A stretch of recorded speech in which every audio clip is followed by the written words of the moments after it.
اعوذ باللہ من الشیطان الرجیم بسم اللہ الرحمن الرحیم رب اشرح لی صدری ویسر لی امری واحلل عقدۃ من لسانی یفقہوا قولی رب یسر ولا تعسر وتمم بالخیر آمین یا رب العالمین۔ دروس اللغۃ العربیہ لغیر ناطقین بہا بک 3 کا 20واں سبق ہم نے پچھلے لیکچر میں شروع کیا تھا، اور الحمدللہ ہمارا اس ایک لیکچر میں سبق جو تھا وہ مکمل ہو گیا تھا، اور اب تمارین شروع ہونی تھیں۔ لیکن اس سبق کے آخر میں ایک چیز آئی تھی، آپ کو یاد ہوگا کہ ایک منصوب اسم استعمال ہوا تھا جس کے منصوب ہونے کی وجہ ہمیں معلوم نہیں تھی۔ تو یہ گرامر کا ایک ٹاپک ہے جی جو میں آپ کے لیے لے کر آیا ہوں، اختصاص یہ ٹاپک کہلاتا ہے۔ ویسے لسان القرآن کتاب میں نے جہاں پر منصوبات کو ذکر کیا ہے، مفعول بہ کا جہاں پر ٹاپک ہے اس میں وہ اغراء، تحذیر اور اختصاص وہاں پر ذکر ہے اور تفصیل سے ذکر ہے۔ اور اس لیسن کی تمارین میں ڈاکٹر عبدالرحیم صاحب بھی اس کو لے کر آئے ہیں، اور یقیناً ظاہر بات ہے وہ جب بھی کوئی نئی چیز دیتے ہیں تو اس کو تمارین میں ضرور پریکٹس کرواتے ہیں۔ لیکن میں نے چاہا کہ یہ ذرا ٹپیکل سا ٹاپک ہے تو ذرا اس کو آپ سمجھ لیں، اور اس کے لیے میں نے خلیل الرحمن چشتی صاحب کی کتاب جو ہے قواعد زبان، اس سے یہ جو ہے وہ ٹیکسٹ آپ کے لیے یہاں پر کاپی کیا ہے، تو میں اس کو پڑھ دیتا ہوں۔ زیادہ ڈیٹیل میں ہم نہیں جائیں گے، بس آپ کو سمجھ میں آ جانی چاہیے کہ یہ اصل میں ہوتا کیا ہے، کیونکہ اس کا استعمال اگرچہ قرآن مجید میں ہوا ہے لیکن بہت کم ہوا ہے، بہت کم جگہ پر یہ اختصاص والا اسلوب جو ہے وہ استعمال ہوا ہے۔ تو ایک دفعہ آپ کی نظر سے گزر جائے گا، آپ کے پاس اس کی پک ہو جائے گی، تو انشاءاللہ تعالیٰ آپ اس کو پھر انشاءاللہ جب بھی ضرورت پڑے گی آپ اس کو سمجھیں گے۔ لیکن جی یہ ہے اختصاص، اور اس کو انگریزی میں انہوں نے بیان کیا جی اسپیسیفیکیشن۔ اختصاص سے مراد کیا ہے جی؟ کسی بات کو کسی خاص فرد یا شے کے لیے مخصوص کرنا، کسی بات کو کسی خاص فرد یا شے کے لیے مخصوص کر دینا اختصاص کہلاتا ہے۔ اب یہ اختصاص جو ہے یہ بھی ایک اسم منصوب ہے، تو وہاں پر ذرا نوٹ کریں کہ اسامہ جو ہے وہ مخصوص کر رہا ہے، کس چیز کو مخصوص کر رہا ہے؟ مخصوص وہ کر رہا ہے کہ ہم عمرے پہ جا رہے ہیں، ٹھیک ہے، یعنی وہ عمرے کے لیے اپنے آپ کو مخصوص کر رہا ہے۔ دوسرا پوائنٹ اس کے بارے میں ہے کہ اختصاص ضمیر متکلم یا ضمیر مخاطب کے کسی حکم پر مشتمل ہوتا ہے۔ نحنو، وہاں سے سٹارٹ کیا تھا جی؟ نحنو، اور پھر آگے وہ استعمال تھا۔ تو ضمیر متکلم کی ضمیر ہوگی یا مخاطب کی ضمیر ہوگی، اس کے کسی حکم پر مشتمل ہوتا ہے، تو وہاں پر متکلم والا جو ہے اسلوب استعمال کیا گیا۔ ایسے موقعوں پر اب بات ہے کہ یہ منصوب کیوں ہوتا ہے؟ ایسے موقعوں پر اخصو، خص یخصو یعنی میں مخصوص کرتا ہوں، نخصو ہم مخصوص کرتے ہیں، جیسے الفاظ مقدر ہوتے ہیں، ٹھیک ہے۔ تو یہ فعل اور فاعل جو ہیں یہ دونوں ہڈن ہوں گے، مقدر ہوں گے، محذوف ہوں گے، ٹھیک ہے، یعنی فعل اور فاعل دونوں محذوف ہوتے ہیں۔ دو باتیں ہوگی۔ تیسرا پوائنٹ ہے کہ اختصاص کا مقصد، اس کا مقصد کیا ہوتا ہے جی؟ اب کیوں یہ لایا جاتا ہے، یہ اسلوب کیوں استعمال کیا جاتا ہے؟ مقصد یا تو فخر کرنا ہوتا ہے، اب یہ فخر کی بات ہی ہے نا کہ ہم الحمدللہ ہم عمرے کے لیے ہم عمرہ کرنے کے لیے نکل رہے ہیں، ٹھیک ہے، یا پھر تواضع مقصد ہوتا ہے، یا پھر اضافی وضاحت مقصد ہوتا ہے۔ 3 مقاصد انہوں نے بتائے ہیں، اور پھر مزید کچھ ڈیٹیلز ہیں جس کا میرا خیال ہے کہ ہمیں ضرورت نہیں، ہمارا یہاں پر 3 پوائنٹس میں ہی آپ کہہ لیں کہ مقصد جو ہے پورا ہو جاتا ہے، لیکن میں آپ کے سامنے ایک مرتبہ پوائنٹس پڑھ دیتا ہوں۔ چوتھا پوائنٹ انہوں نے رکھا ہے کہ اس میں اختصاص حروف ندا کے ساتھ استعمال نہیں ہوتا۔ چلے ہمارا یہ irrelevant پوائنٹ ہے، ہم نے نہ اتنا زیادہ استعمال کرنا ہے اس کو، لیکن پوائنٹس آپ پڑھ لیں۔ 5واں ہے جی، اس میں اختصاص جملے میں اغراء اور تحذیر کی طرح پہلے واقع نہیں ہوتا، بعض اوقات اس میں علم بھی منصوب استعمال ہوتا ہے، جیسے مثال دی ہے جی انہوں نے، انا خالدن حتمت اصنام الجاہلیہ، خالد منصوب آیا ہے، اور اس کا ترجمہ دیکھیں وہ کیا کر رہے ہیں، میں خالد ہوں، انا ویسے تو نہیں انا خالدن، تو انا خالدن میں خالد ہوں، یعنی ابھی خاص کیا اس نے اپنے آپ کو کہ میں خالد ہوں، میں نے جاہلیت کے بتوں کو کچل کر رکھ دیا۔ پھر 7واں پوائنٹ لائیں کہ جی بعض اوقات مضاف کی صورت میں ال کے ساتھ اور ال کے بغیر بھی آتا ہے، جیسے اب میں اس پہ ڈیٹیل نہیں رکھوں گا، صرف ایک دفعہ پڑھ دیتا ہوں، اور یہ پک جب آپ لے لیں گے تو انشاءاللہ تعالیٰ آپ کے پاس ریکارڈ بھی ہو جائے گا۔ ویسے میں نے بک کا بھی ریفرنس دے دیا ہے کہ قواعد زبان جو ہے خلیل الرحمن چشتی صاحب کی جو 2 بکس ہیں، اس دوسری بک سے میں نے یہ ٹیکسٹ جو ہے وہ کاپی کیا ہے۔ نحنو بنی حاتم اصحاب الکریمی، ٹھیک ہے، ہم حاتم کی اولاد ہیں، سخاوت و فیاضی میں مشہور ہیں۔ دوسری ایگزامپل، نحن الجنود نحمل علما، ہم سپاہی ہیں، جھنڈے کی حفاظت کریں گے۔ تیسرا ہے جی نحن العرب نرعى الزمم، ہم عرب ہیں، عہدوں کا پاس کرتے ہیں۔ یہ کچھ ایگزامپلز انہوں نے دی ہیں جی۔ اختصاص برائے فخر، فخر کے لیے، بنا نحن الجنود یذل الاعداء، ہم سپاہیوں کے ہاتھوں ہی دشمن ذلیل ہوتے ہیں، ہم سپاہیوں کے ہاتھوں ہی دشمن ذلیل ہوتے ہیں۔ یہ جملہ فخریہ ہے۔ نحن المسلمین، نحن المسلمون کہنے کی بجائے نحن المسلمین، ہم ہی تو مسلمان ہیں، ہم ہی تو مسلمان ہیں، یہ فخر کی بات ہے، ٹھیک ہو گیا۔ یہاں المسلمون کے بجائے منصوب المسلمین استعمال ہوا ہے۔ اس کے بعد ہے جی اختصاص برائے تواضع، انا ایھا العبد فقیر الی عفو اللہ، میں یہ بندہ اللہ کی مغفرت کا محتاج ہے۔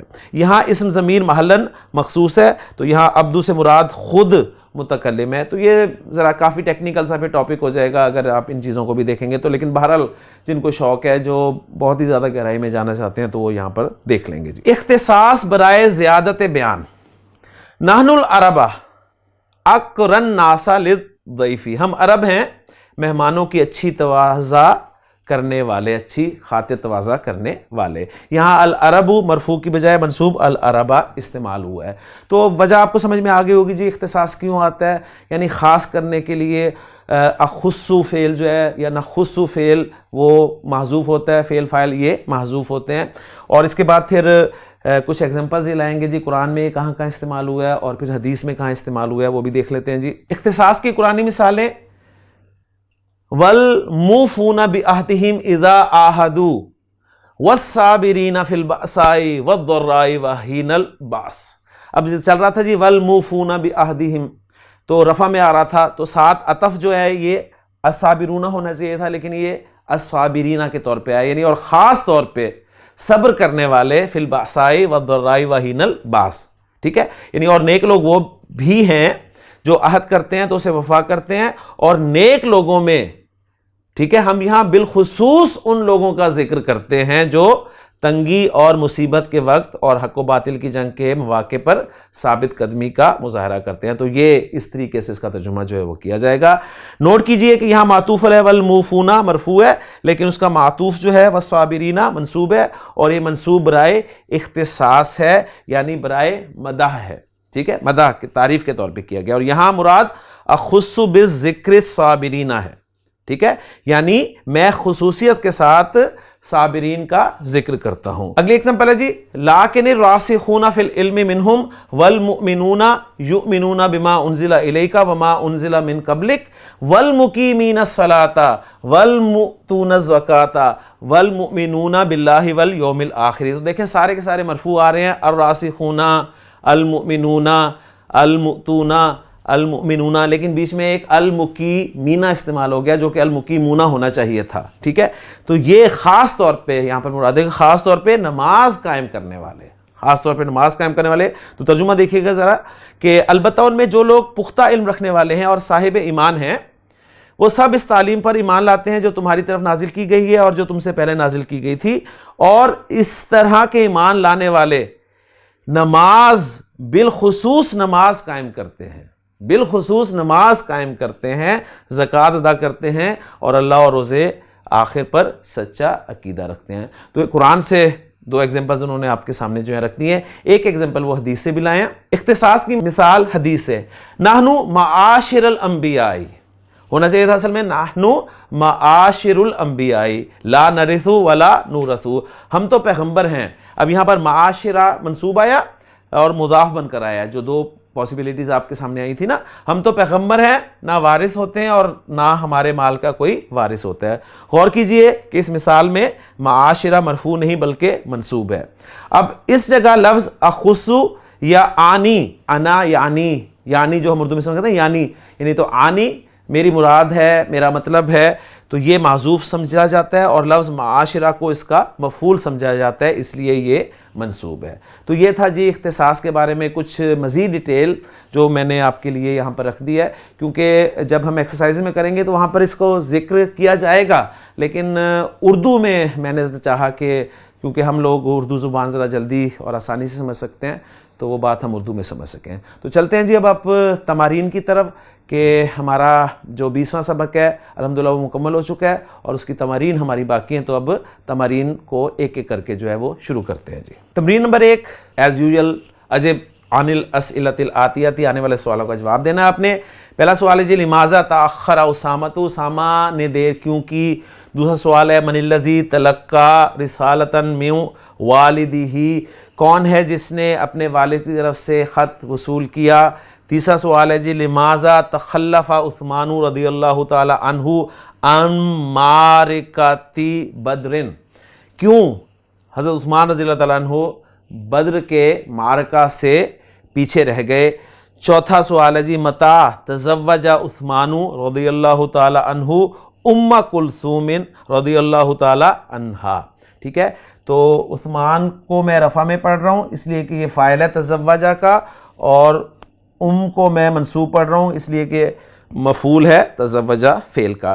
تو ان سوالوں کے جواب آپ نے دینے ہیں جی، خود لکھنے ہیں اور پھر سولوشن سے چیک کرنے ہیں۔ ہم چلتے ہیں اگلی تمرین کی طرف۔ من ابواب الفعل الثلاثی المزید باب تفعل، فعل ثلاثی مزید کے ابواب میں سے ایک باب تفاعل ہے جی۔ تفاعل ماضی انہوں نے لکھ دیا ہے، کیسے؟ تا زبر کے ساتھ، اور وہ جو باب تفعیل کا ماضی ہے نا فعل، اس سے پہلے بس تا لگا دیں تو آپ کا یہ باب مکمل ہو جاتا ہے، اس کا ماضی کا صیغہ بن جاتا ہے۔ زیدت فیہ تا قبل الفاء، اس میں زیادہ کی گئی ہے ایک تا فا سے پہلے، و ضعفت ضعف یضعف، ڈبل کرنا، ٹھیک ہے، اس سے پھر جو ہے ضعفا مجہول ہو جائے گا، یعنی اور ڈبل کیا گیا ہے العین عین کو۔ وہی جو میں نے بتایا تھا کہ کیا کرتے ہیں، فا عین لام جو 3 حروف ہیں اس سے پہلے تا لگا دیں گے اور عین کلمہ کو آپ ڈبل کر دیں گے تو اس سے باب تفاعل بن جائے گا۔ ففیہ حرفانی زائدانی، پس اس میں حرفانی زائدانی 2 حرف زائد ہیں، مثال کے طور پہ تعلم اور تزوجہ، ٹھیک ہے، یہ دیکھیں بالکل 2 حرف زائد ہیں، ایک یہ تا ہو گیا اور ایک جو یہ شد آ رہی ہے۔ کلیئر ہو گیا جی۔ اس کے بعد آپ سے ریکوائرڈ ہے جی استخرج من الدرس الافعال الواردۃ فیہ من باب تفعل، آپ نے سبق سے جو ہم نے پڑھے تھے، میں نے ہائی لائٹ بھی کیے تھے، وہ سب کے سب جو ہیں وہ آپ نے نکالنے ہیں اور ان کی ایک لسٹ بنانی ہے۔ اگلی تمرین کی طرف چلتے ہیں جی۔ اگلی تمرین ہے ہماری تعمل المثال، مثال پر غور کر، ثم ہاتی المضارع، پھر فعل مضارع لانا ہے آپ نے، والامر فعل امر لانا ہے، واسم الفاعل اسم الفاعل لانا ہے، والمصدر اور مصدر لانا ہے، من الافعال الآتیۃ آنے والے افعال سے۔ تو ایک ایگزامپل انہوں نے کر دی ہے، اس پہ غور کر کے آپ نے باقیوں کے فعل مضارع، امر، اسم الفاعل اور مصادر جو ہیں وہ لانے ہیں جی۔ الماضی تعلم، تعلم یتعلم، تعلم یتعلم، تعلم، فعل امر کیا ہوگا؟ تعلم۔ آسان سا فارمولہ، علامت مضارع ہٹائیں اور لام کلمہ کو ساکن کر دیں، کیا بن گیا جی؟ تعلم۔ تعلم یتعلم، تعلم، متعلم، متعلم اور تعلم، تعلم، یہ مصدر ہو گیا جی۔ تحدث یتحدث، تحدث، متحدث، تحدث، تحدث، تکلم یتکلم، تکلم، متکلم، یہ جو متکلم کا لفظ ہم استعمال کرتے ہیں، اب آپ کو پتہ چل گیا کہ یہ اسی باب تفاعل کا جو ہے اسم الفاعل ہے، متکلم اور تکلم، تکلم، تکلم۔ تذکر یتذکر، تذکر، متذکر، تذکر، تذکر۔ تأخر یتأخر، تأخر، متأخر اور تأخر۔ تو الحمدللہ سارے میں نے بول دیے ہیں، آپ انہیں خود لکھیں گے اور اپنی پریکٹس جو ہے وہ مزید کریں گے. اگلی تمرین ہے جی تعامل المثالہ، مثال پر غور کر. ثم ہات المضارع والامر والمصدر من الافعال الآتیۃ. مثال باب تفاعل کی دی ہے، لیکن وہ والے افعال لے کر آئے ہیں جو کہ ناقص ہیں. ناقص سے مراد وہ غیر صحیح فعل جس کا لام کلمہ جو ہے وہ حرف علت ہے. ٹھیک ہو گیا. تو تغدیا اصل میں کیا تھا؟ تغدیا، جس کو ہم تغدا پڑھیں گے. تغدا یتغدا تغدا. ٹھیک ہے، اس طرح آپ نے کرنا ہے ایسے، یعنی یہ جو ہے نا یہ کھڑی زبر ہے نا، تو اس کو ذرا لمبا کر کے پڑھیں گے ہم. تغدا یتغدا، اور جو فعل امر بنے گا وہ تغدا. یا گر جائے گی. آپ کو پتہ ہے ناقص فعل جب مجزوم ہوتا ہے تو حرف علت جو ہے ڈراپ ہو جاتا ہے. اور اسے پھر مصدر جو ہے وہ ایک الف لام کے ساتھ لا رہے ہیں اور ایک الف لام کے بغیر لا رہے ہیں. تغدن تغدن التغدی التغدی. ٹھیک ہے، تو یہ دو مصادر آ گئے. اور اصلہ تغدین. اب قواعد جو ہیں وہ دہرانے کا موقع نہیں ہے، کیونکہ ڈاکٹر صاحب نے بھی قواعد نہیں آپ کو بتایا، بس انہوں نے کہا کہ اس پیٹرن کو یاد کر لیں اور اس پیٹرن پہ الفاظ کو چلاتے رہیں. تو ہم بھی یہی طریقہ کار اختیار کریں گے. تو اصلہ تغدین، اسی طریقے سے آپ نے بنا لینا ہے. جی آئیں جی اب ذرا ٹرائی کرتے ہیں. تعشا یتعشا تعشا تعشا تعشن تعشن التعشی اور تعشین. اصلہ تعشین. تو آسان ہے، زبان پہ چڑھ جاتا ہے. تلقا یتلقا تلقا تلقن التلقی. اصلہ تلقین. تمنا یتمنا تمنا تمنن التمنی تمنین. تأنا یتأنا تأنا تأنن التأنی تأنین. تو یہ سارے میں نے پڑھ دیے ہیں. اسی پیٹرن پہ آپ انشاءاللہ تعالیٰ ان کو رکھیں گے تو بات کلیئر ہو جائے گی. اب ذرا ترجمے کی طرف آ جاتے ہیں کہ ان افعال کے معنی کیا ہیں. جی تو اگر میں مصدر رکھوں تو زیادہ کلیئر ہو جائے گی بات کے. مصدر ہی ہوتا ہے کہ اس کے معنی کیا ہوتے ہیں. تغدن کے معنی ہوتے ہیں دوپہر کا کھانا کھانا. تعشن اس کے معنی ہوں گے رات کا کھانا کھانا، شام کا کھانا کھانا عشاء سے. ٹھیک ہے. اور تلقن وصول کرنا لینا. تمنن تمنن کے معنی ہوں گے تمنا کرنا خواہش کرنا. اور تأنن اس کے معنی ہوں گے ٹھہر ٹھہر کر کام کرنا. ٹھہر ٹھہر کے کام کرنا سے مراد یہ ہے کہ یعنی استقامت کے ساتھ کوئی کام کرنا، یعنی کام کو کرتے رہنا، مسلسل کام کرنا. تو اس حوالے سے ایک جملہ بھی عربی زبان میں بولا جاتا ہے، التأنی من الرحمن والعجلۃ من الشیطان. ثابت قدمی یا ٹھہر ٹھہر کے کام کرنا اور کرتے رہنا یہ اللہ کی طرف سے ہوتا ہے. اور عجلت جو ہے جلدی سے کوئی کام کیا، یعنی جوش آیا کوئی کام کرنے کا وہ کر دیا، اس کے بعد پھر بالکل ہی غائب ہو گئے، یہ جو ہے یہ شیطان کی طرف سے ہوتا ہے. تو آگے چلتے ہیں جی اگلی تمرین کی طرف. توفی بالبناء للمجہول. وہ کہہ رہے ہیں کہ یہ پیسو وائس ہے اور اس کے معنی کیا ہیں؟ ماتا. اس کے معنی ہے ماتا. میں نے آپ کو بتایا تھا کہ کیسے بنا ہے، یہ ایک مرتبہ پھر میں آپ کے سامنے رکھ دیتا ہوں. اور بڑی دلچسپ بات آپ کے سامنے انشاءاللہ تعالیٰ آئے گی کہ اصل میں کیا تھا جی. یہ ماضی کا اوریجنل سیکھا تھا یہ جی توفیا. ٹھیک ہے. اس سے جب ہم مجہول بنائیں گے تو فارمولہ کیا ہے جی؟ آخری حرف کو تو ہم نے چھیڑنا نہیں ہے، یہ یا ایسے ہی رہے گی. یہ جو ہے فا عین کلمہ، یعنی فا عین کلمہ کی جگہ پر آ رہا ہے، اس کو ہم نے کسرہ دے دینا ہے. ٹھیک ہے. اور تیسرا سٹیپ یہ ہوتا ہے کہ پیچھے جتنے بھی حرکت والے حروف ہوتے ہیں ان سب کی حرکتوں کو ہم نے پیش سے بدل دینا ہے. ٹھیک ہے. وہ میں پیش سے بدلتا ہوں جی. تو یہ بن گیا جی توفیہ.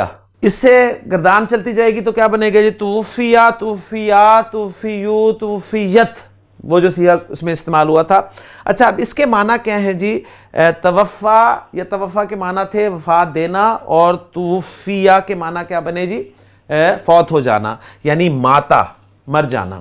اچھا اب اس سے ذرا اسم الفاعل اور اسم المفعول بنا کے دیکھیں. اسم الفاعل کیا بنے گا اس سے؟ ذرا نوٹ کریں. ہمارے پاس ماضی کا صیغہ تھا توفا یا یتوفیو. توفا یتوفیو یہ ہمارے پاس سیکھا ہے جی فعل مضارع کا. اس سے ہم نے اسم الفاعل جب بنانا ہے تو کیا ہونا ہے جی؟ یہ یا نکال دینی ہے ہم نے علامت مضارع، اور اس کی جگہ پہ ہم نے میم پیش والی لگا دینی ہے. ٹھیک ہے جی.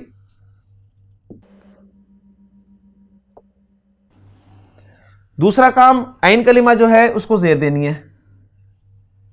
یہ زیر دے دی، اور لام کلمہ پہ ہم نے تنوین لگا دینی ہے. تو یہ کیا بن گیا جی؟ متوفیون. متوفیون، اور پھر یہ پڑھا جائے گا متوفن. آپ کو پتہ ہے کہ یہ رول ہے اس کا. ٹھیک ہے، متوفن. متوفن کے معنی، یا متوفی اگر ہم پڑھیں پورا، متوفی، المتوفی. المتوفی کے معنی ہوتے ہیں وفات دینے والا. وفات دینے والا. اور جب اسم المفعول بنے گا یہ، تو کیا فرق ہوگا جی؟ صرف عین کلمہ کی زیر جو ہے یہ زبر سے چینج ہو جائے گی، اور یہ بن جائے گا جی متوفا. متوفا یعنی فوت شدہ، جس کو وفات دی گئی ہو. تو یہ ہم اتنا غلط بولتے ہیں، یعنی ہم اکثر کتابوں میں پڑھتے ہیں تو وہ اردو میں چونکہ یہی لکھا ہوتا ہے تو ہم اسے المتوفی پڑھ جاتے ہیں. المتوفی تو وفات دینے والا ہے، اور وفات دینے والا کون ہے؟ وہ اللہ تعالیٰ ہے. تو المتوفا لکھا ہوتا ہے اصل میں، عالم کے نام کے ساتھ لکھا ہوتا ہے جی المتوفا، یعنی سن لکھا ہوتا ہے، تو یعنی فوت شدہ اس سن میں. تو یہ بہت بڑی غلطی جو ہے ہم اچھے بھلے لوگ جو ہیں وہ بھی کر جاتے ہیں. تو یہی بتا رہے ہیں کہ واسم المفعول منہ متوفا. ٹھیک ہے، جس کو متوفن کے طور پہ پڑھا جا رہا ہے، لیکن ہم متوفا ہی پڑھیں گے اس کو. تو یہ ہے جی توفا یا توفا، وفات دینا. اس سے پھر توفیہ، اور پھر جو بھی اس کا مضارع مجہول بنے گا اس کے معنی ہوں گے وفات پانا، یعنی مر جانا. لے جی 5 تمارین الحمدللہ ہماری مکمل ہو گئی ہیں. لیکچر کا وقت ختم ہو گیا ہے. انشاءاللہ تعالیٰ اگلے لیکچر میں ہم باقی تمارین حل کرنے کی کوشش کریں گے. باب تفاعل، ماضی، مضارع، امر، اسم الفاعل، اسم المفعول، مصدر، یہ سارا پکا کریں، اور جتنا پکا کریں گے اتنا ہی آپ کا فائدہ ہوگا. اللہ تعالیٰ ہمارے لیے آسانی فرمائے. سبحانک اللہم و بحمدک، اشہد ان لا الہ الا انت، استغفرک و اتوب الیک.